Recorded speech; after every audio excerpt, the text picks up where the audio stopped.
It is an ambitious agenda on an aggressive timeline. The Prime Minister laying out a comprehensive plan for the country and, of course, addressing the threat to Canada's sovereignty, a top priority.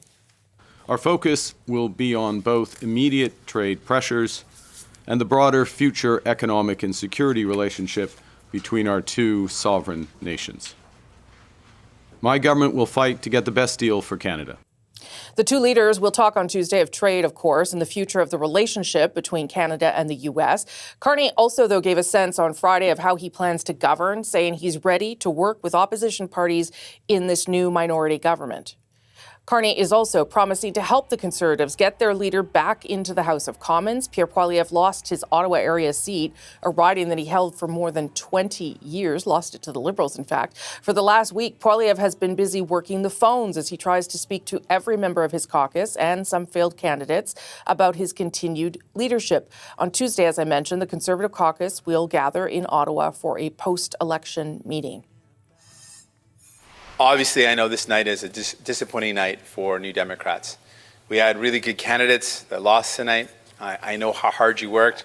I spent time with you. You're amazing. I'm so sorry you're not going to be able to represent your communities. Among the biggest losses on election night was the NDP. Leader Jagmeet Singh didn't win his own seat and announced that he would step down on election night as he conceded defeat. This is the seat change since the last vote. The NDP suffered a historic loss this election, losing 17 seats. That's more than 2/3 of the seats it had going into the campaign. To talk more about last week's win and the week ahead for the new Carney government, I spoke to Industry Minister Anita Anand. Minister and MP-elect Anita Anand, thank you for joining us. Thanks for having me, Rosie. And congratulations on your win, of course. Nothing to sneeze at when you get reelected. Yeah, it was a good night, but the campaign was very protracted and we ended out on top. We had a good ground game, 250 volunteers, so good. Came through with the majority of votes in the riding. I want to talk to you first about minority parliaments and minority governments. You've worked in minority governments, and I wonder how you think, after talking to Mr. Carney, after hearing from the Prime Minister on Friday, what differences you're expecting to see in a minority government with Mark Carney as Prime Minister. So, Rosie, I've only ever known minority governments, 2019, 2021.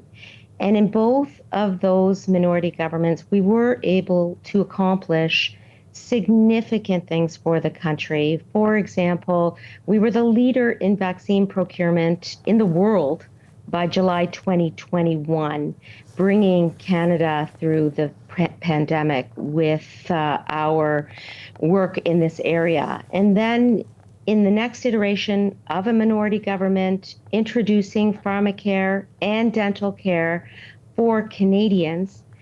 These are significant things, and they occur because parties worked together, and the government of the day worked across partisan lines to ensure that we were working for Canada. Now, 2025 post-election, that's exactly what we will do, what we have to do to ensure that we are unifying the country, to ensure that we are putting politics aside, and to ensure that we are delivering for Canadians in this time of economic stress. Let's talk a little bit about your province, the province we're in, Ontario. That is a significant factor in or explanation as to why the Liberals, why your party did not form a majority. Are you disappointed in terms of what happened in Ontario? Do you have an explanation for it? Well, I am sad to see some of our close colleagues not return to the House of Commons, that's for sure. But I do think we need to take a national look at the results, where we have representation in every province, where we have seats that we did not previously hold, including in Ontario, whether we're talking about Hamilton Centre, whether we're talking about Peterborough, whether we're talking about Spadina Harbourfront. These are all seats that we were able to convert, and they are seats that will make a difference in the House of Commons. Let's talk about the meeting between the Prime Minister and the President on Tuesday. The Prime Minister said no one should expect white smoke at the end of the meeting. In other words, not everything will be resolved, but he also says that it will be a substantive meeting, that this is not just going to be, 20 minutes in the Oval Office. What are the what expectations should Canadians have about this meeting in terms of setting the course for getting things done? I think Prime Minister Carney, in traveling to Washington, is executing on one of the reasons that he had such a successful campaign as Prime Minister and certainly leading the Liberal Party to victory on Monday night. And that is, he has a mandate, a strong mandate, to negotiate with the United States to ensure that Canada's economic sovereignty is protected and to ensure that Canadian supply chains, including in the automotive industry, are protected and enhanced.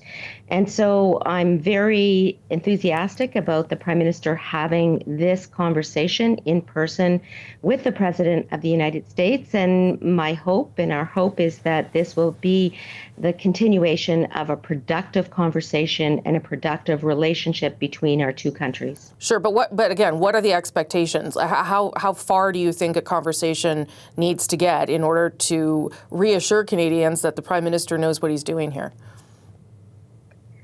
Well, this is about protecting our economic sovereignty in particular sectors, as well as in terms of our interdependent trade relationship. And so Canadians will see the Prime Minister executing on the mandate that was given to him on Monday night by ensuring that he is representing Canadian interests at every turn, ensuring that he is protecting Canadian supply chains and Canadian manufacturers and Canadian workers who have built this country.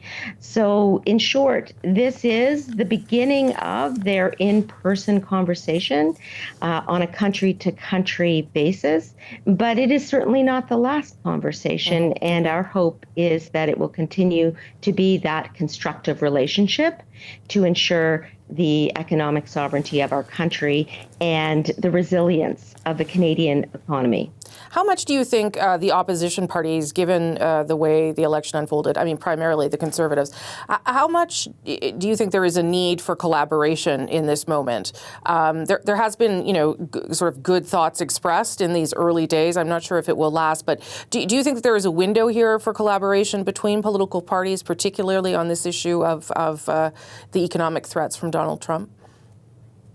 I do hope that we will see more and more collaboration in the House of Commons. We did see that at the beginning of the pandemic, Rosie, across party lines. And there is room for us after this election to come together and to say, let's work together in the best interests of our great country. And certainly I heard that in the Prime Minister's remarks. And I know from speaking with my caucus colleagues that they too want to continue this spirit of collaboration to ensure that Canada as a whole is on its best foot forward going in to the next weeks and months. Some of the agenda items that the Prime Minister detailed are big things that he wants to get done very quickly. Interprovincial trade was something that you were working on before in your previous portfolio, the middle class tax cut. I imagine there'll be some sort of budget. Does this seem feasible that all this stuff can get done in a very short period of time, given the House isn't coming back till the end of May?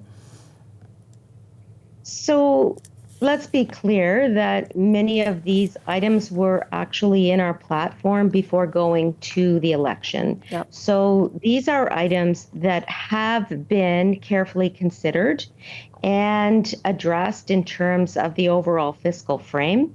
And I will say that we are a government that wants to deliver big things, that needs to deliver big things for Canadians. We heard from Canadians that they have deep concerns about affordability.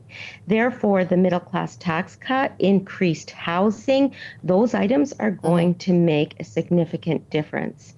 Our task now is to ensure that once the House comes back, we are able to address these items in a unified manner And in terms of interprovincial barriers to trade, as you know, that file has been humming for some time. All provinces and territories are unified on the need to eliminate interprovincial barriers to trade and add up to $200 billion to the Canadian economy as soon as possible.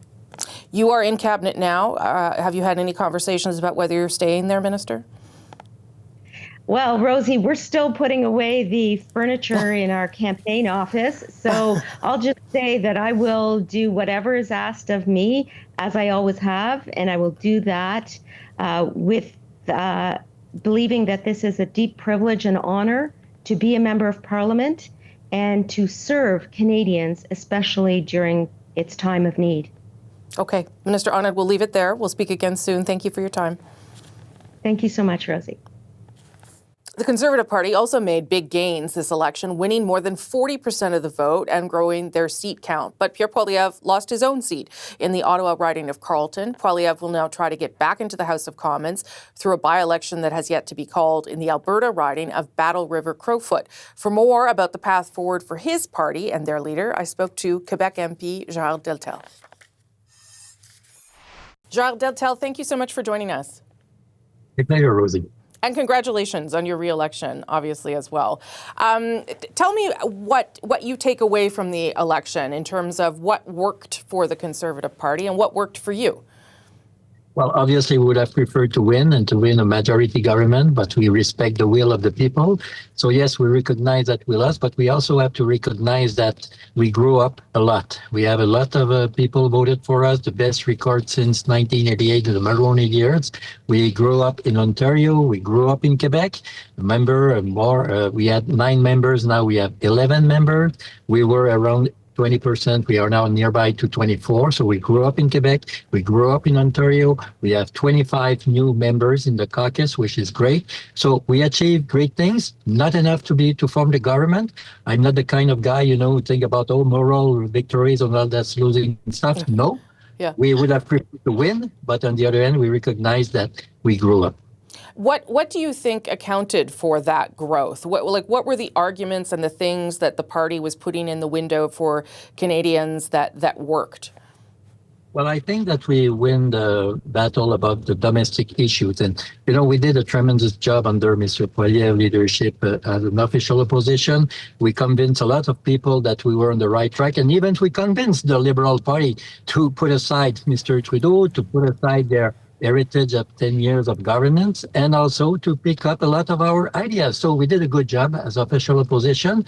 I think we had the right platform to address the domestic issue, but also we had the right way to address the issue of the threat of Mr. Trump and the tariff too. But people in their more vote for the Liberal Party on that specific case. Yes, we had to recognize it too. And so on that front, there was lots of talk during the campaign about Mr. Poilievre pivoting harder towards talking about Mr. Trump. And ultimately, Canadians chose Mr. Carney to take this on. Do you think that was solely because of Mr. Trump, or do you think that had something to do as well with the fact that this ended up being a two-way race between you and the Liberals? It's always difficult, to identify, is there one issue specific or 2 or 3 issues specific? I think we had the right address. When we had to address the tariff and the threat of Mr. Trump, I think we had the right move and also the right attitude to working together as a Canadian, identify where we have, what will be our answer to this threat. I think one of our best proposition that we made to address it is to cancel the GST on new Canadian car. Mr.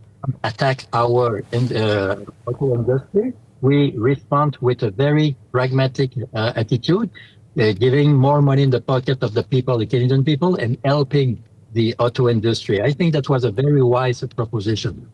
Let me talk a little bit about Quebec, because as you said, you did gain a couple seats, but the Liberals gained a lot of seats and the Bloc lost a lot. How do you read that in terms of where Quebecers are in their support of both your party and them looking at the Bloc Québécois right now as something that they maybe aren't that interested in? Well, I think that on our side, we convinced people that on the domestic issue in Quebec, we were the right place because we grew up. Obviously not enough, but we grew up. Obviously, on the other hand, it's very difficult to me to understand how the Bloc Québécois lost almost a third of their caucus. I respect all those people, but I think we'll have to see it exactly in riding by riding. What was the issue? Maybe, the fact that Mr. Carney has more attraction to some people in some riding. Yeah. Maybe that's why the Bloc Québécois lost. But in our case, Yeah. we are consolidate our victories. All the members got strong support and strong majority, and also we have now 2 new members. What do you want to hear at the caucus meeting, Monsieur Deltell, next week in terms of a postmortem and things that the party might need to do better to fix things moving forward? Well, I really appreciate the speech of the leader the night of the election. It was very pragmatic and very humble to recognize that we have to identify what went well, what went good, and what went wrong, and to identify it to don't do it again, and also to attract new people to us. That's the way to address it. And as you said, it's the caucus. So it's the caucus discussion. And with all my respect that I have to you, we will speak at the caucus. Yeah. Mr. Poilievre, of course, didn't win his seat, which I know was surprising for some people. And I wonder what you think has to happen now. Do you think that he can stay on as leader? Would you hope that he can find a seat somewhere else? What are going to be the next steps for him? Well, that decision belongs to Mr. Poilievre, obviously, and also to the Prime Minister, who will decide if there is a by-election, when he will call it. And as he said, I will quote the Prime Minister this time. We will see. So, but at the end of the day, this decision belongs to Mr. Poilievre. Do you want him to stay, though? Well, yes, because, we grew up. Grew up. It was, obviously, I have to be very careful, Yes. to be very from that. We lost, but as we lost, we have to recognize it. We also have to recognize that we grew up in the national level, in Ontario, in Quebec. We consolidate our what we have, and we grew up with 25 new members. It's a clear signal we were on the right track. You will need an interim leader inside the House of Commons as Mr. Poilievre figures out how to get a seat in there. Is that a job you're interested in, or who do you think should take that on? Thank you so much on that, but that discussion belongs to the caucus member. With all my respect, Madam Barton. That's okay. Finally, let me end on this. There was a lot of criticism of the way the campaign was handled. Some of that Mr. Poilievre will have to address, and as you said, did a little bit in his speech. What about the campaign manager, Jenny Byrne? Do you think that she should continue in that role? Do you think there is a role for her inside the Conservative Party? That belongs to the leader himself. That kind of stuff is in the hands of the leader. And let me remind you, yes, we lost. Yes, we grew up. Yeah. Okay, Monsieur Deltell, always nice to speak with you. I appreciate you making the time, sir. Real pleasure. I spoke earlier to Heather McPherson, who held on to her Edmonton Strathcona seat in Monday's federal election, and Lindsay Mathyssen, who lost her London, Ontario seat to the Conservatives. Heather McPherson and Lindsay Mathyssen, thank you so much for joining me. Of course. Thanks for having us. Difficult days, I know, for both of you. Lindsay, particularly in your case, given you didn't win your seat, but difficult to deal with a party that's been reduced by this amount and whose leader is now gone and is leaving and also lost his seat.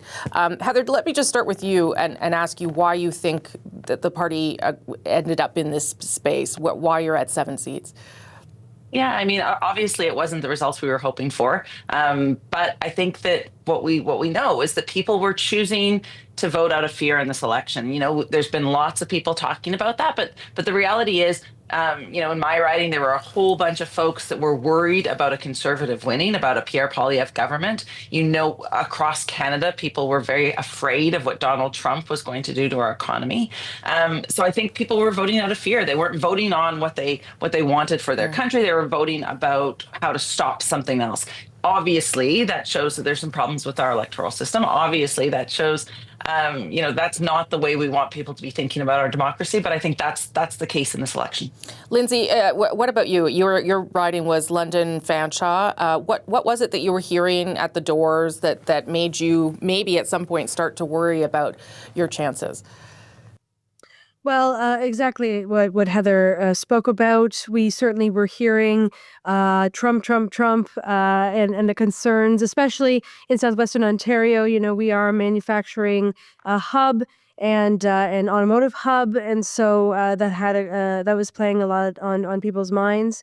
And that sweep, of course, of the right wing, people didn't want that either. And so there was a lot of belief. I know I certainly lost people not angry at the Liberals, so supporting Conservatives, because there were conversations about Liberals pulling away, especially as we got further into the election.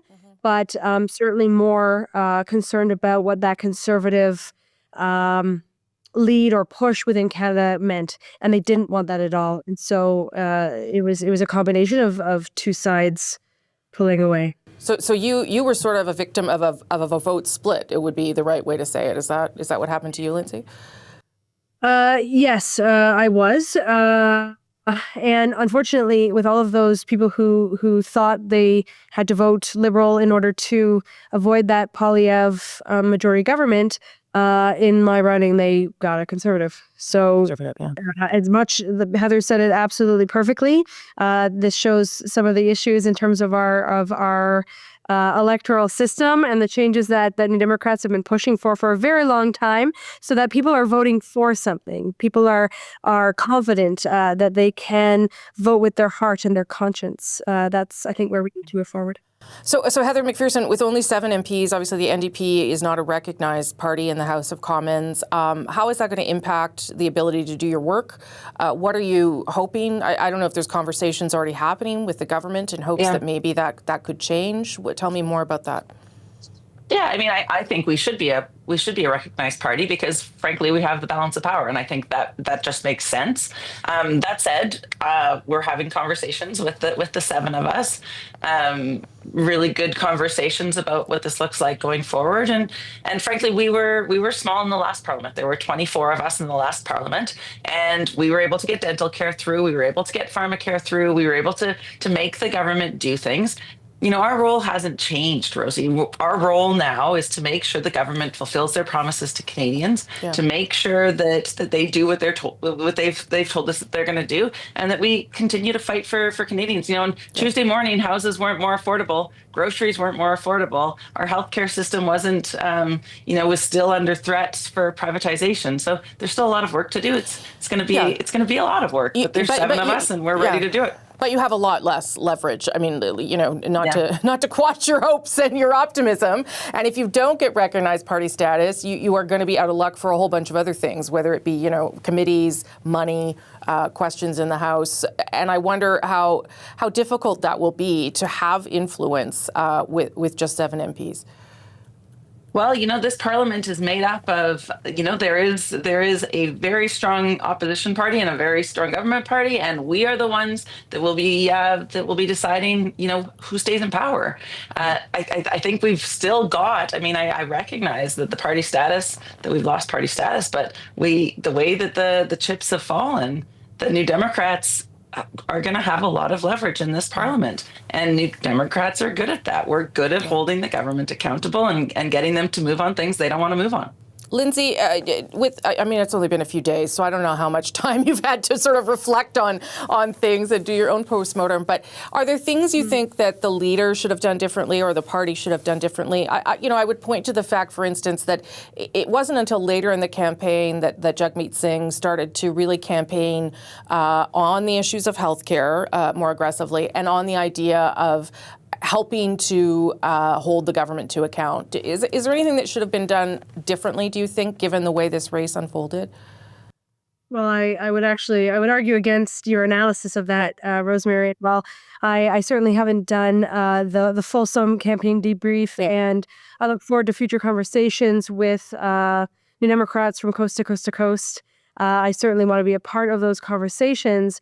New Democrats have been very clear in terms of what we've accomplished, how we have actually held Liberals and the government to account while doing that incredible work that we've done. I know that I was incredibly proud to be a part of that caucus. We've changed lives, and I saw it every single day. Constituents came into my office and thanked me for the supports that they received. That's what New Democrats do, and that's our value. I don't think that we gave up on that or changed in terms of that throughout the campaign. It may have changed in terms of how we messaged a little bit, but those core values remain the same, and they will continue in that we put people at the center of everything. Heather McPherson, your party's going to need a new leader in the short term, just inside the House. Is that something you would consider? We're having conversations about that, of course, with the seven of us. A lot of conversations to be had. It's not been very long since the election, so unfortunately, I don't have an answer for you on that one yet, Rosie. I'll end on this, Lindsay. I don't think the NDP is going anywhere. But what are you hoping for in this rebuild moment? Because that is where you're at. I'll ask you that too, Heather. But Lindsay, first you. We do have a lot of conversations to have. This will be another rebuild, and people have tried to ensure that there isn't a New Democrat voice across this country. That's happened before, and we always come back, because I certainly know that since Monday, I've heard from so many people in my constituency how much they valued the work that I did and how much they valued that voice. That hasn't gone away either. People, if they chose strategically, they sort of almost one person told me that they held their nose and they voted a way that they didn't want to. That can change, and New Democrats can come back. We do have a lot of work. We have to find a new leader. We have all of that, but New Democrats are so capable, and the 7 colleagues that I leave at the helm of parliamentary procedure are phenomenal, and they will work with everything that they have. And I'm so grateful for the time that I had to work with them. Heather, last word to you. Yeah, thanks, Lindsay. I can't believe. I miss you so much. Honestly, Canadians don't need a two-party system like they have in the United States. That's not good for Canadians, and I think Canadians recognize we need a new Democratic Party. That makes our democracy stronger. It makes sure that there are people fighting for everyday Canadians on the floor of the House of Commons. New Democrats will be back. We'll rebuild. Heather McPherson, Lindsay Mathyssen, thank you both for being so thoughtful and gracious. I know it hasn't been the easiest time for either of you, but I appreciate you speaking with me. Thanks very much for having us.